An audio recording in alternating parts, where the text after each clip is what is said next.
Hello friends, welcome back to my YouTube channel.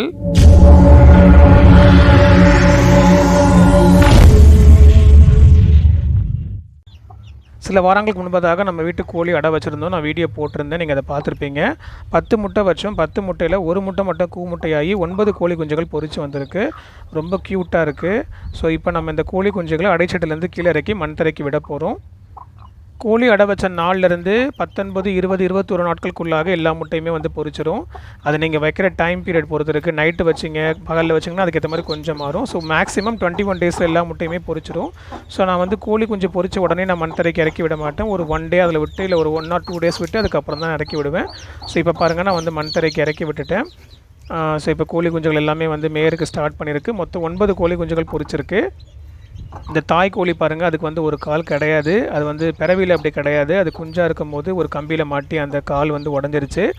அது குஞ்சுலேயே வந்து இது எங்கே தேர போகுதுன்னு நினச்சேன். ஆனால் பாருங்கள், அதுதான் வந்து ஃபஸ்ட்டு அந்த கோழி குஞ்சு தான் அதோடைய செட்லேயே வந்து ஃபஸ்ட்டு முட்டையிடுறதுக்கு ஆரம்பிச்சது. அதுக்கப்புறம் நான் இந்த கோழிக்கு தான் நான் ஃபஸ்ட்டு அடை வைக்கிறதுக்கும் கொடுத்தேன். அந்த ஒரு காலை வச்சா எவ்வளோ அழகாக கோழி குஞ்சுகள் கிண்டி கொடுக்குது பாருங்கள். அதற்கு கொடுத்த பொறுப்பு ரொம்ப சூப்பராகவே அதை வந்து பார்த்துக்குச்சு. ஏன்னா ஒரு 10 டேஸ்க்கு முன்னாடி ரொம்ப டல்லாகி எக்ஸாஸ்ட் ஆகி வெயில்னால அப்படியே அதை டீஹைட்ரேட் ஆகி சாவர மாதிரி ஆகிடுச்சு. மூஞ்செல்லாம் தூங்கி போய் தலையெல்லாம் அப்படியே தொங்கிருச்சு. அதுக்கப்புறம் நான் தண்ணி தெளித்து விட்டு, ரெக்கை கீழே தண்ணி தெளித்து விட்டு, அதுக்கப்புறமேட்டுக்கு குளுக்கோஸை நாக்கில் தடவி விட்டு, இட வச்ச இடத்த அங்கேருந்து மண் தரைக்கு மாற்றி கொஞ்சம் பக்குவமாக பார்த்தனால ரெடியாகி பிக்கப் ஆகி வந்துடுச்சு. அதுவும் காப்பாற்றப்பட்டுச்சு. அந்த கோழி குஞ்சுகள் 9 பொரிச்சது எனக்கு ரொம்ப சந்தோஷம். இப்போ கோழி குஞ்சு நம்ம மண் தரைக்கு இடத்த விடணும்னா ஃபஸ்ட்டு நம்ம அதுக்கு வந்து வெள்ளை தண்ணி கொடுப்போம். ஸோ வெள்ளை நான் அந்த வாட்டி யூஸ் பண்ணாமல் குளுக்கோஸ் கொடுக்குறேன். ஏன்னா அந்த குளுக்கோஸ் பவுடர் அந்த தாய் கோழி ரொம்ப டல்லாக இருந்துச்சு சொன்ன பார்த்தீங்களா, அப்போ நான் அதை கொடுத்துருந்தேன். ஸோ மீதி கொஞ்சம் இருந்துச்சு. அதனால் அந்த குளுக்கோஸ் வாட்டரை நான் வெள்ளத்துக்கு பதிலாக நான் கொடுக்க போகிறேன். ஸோ குளுக்கோஸ் பவுடர் அப்படியே தண்ணியில் போட்டு மிக்ஸ் பண்ணி நம்ம அது குடிக்கிற தண்ணியோட சேர்த்து வச்சிட்டோம்னாலே போதும். நான் கொஞ்சம் நிறையா போடுறேன். ஏன்னு பார்த்தீங்கன்னா, நான் வந்து இதோட இந்த தாய் கோழி குஞ்சுகளுக்கு ஊற்றிட்டு அதுக்கப்புறம் மீதியை வந்து நம்ம மற்ற கோழிகளுக்கும் முயல்களுக்கும் நான் வந்து கொடுத்துருவேன். அதனால் எக்ஸ்ட்ரா கொஞ்சம் வாட்டர் ரீஃபில் பண்ணி ஸோ அந்த பக்குவத்துக்கு வர மாதிரி பார்த்துக்கிட்டேன்.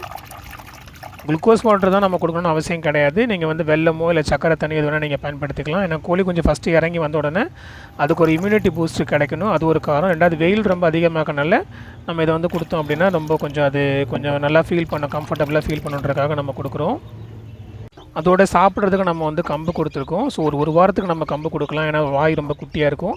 அதுக்கப்புறம் கொஞ்சம் அதுவே வந்து பிக்கப் ஆகிடும். ஸோ தாய்க்கோழி கூட சேர்ந்து அது வந்து நல்லாவே வந்து எல்லா காரியத்தையும் சாப்பிட ஆரம்பிச்சிடும். ஸோ இப்போதைக்கு வந்து ஸ்டார்டிங்கில் நம்ம வந்து கம்பு கொடுக்கலாம். அண்ட் தண்ணி ஊற்றி வச்சுருக்கேன். தாக எடுக்கும் போது வந்து குடிச்சிக்கும். மேலே கல் வச்சிருக்க காரணம் வந்து தட்டி விட்டுறக்கூடாதுன்றதுக்காக.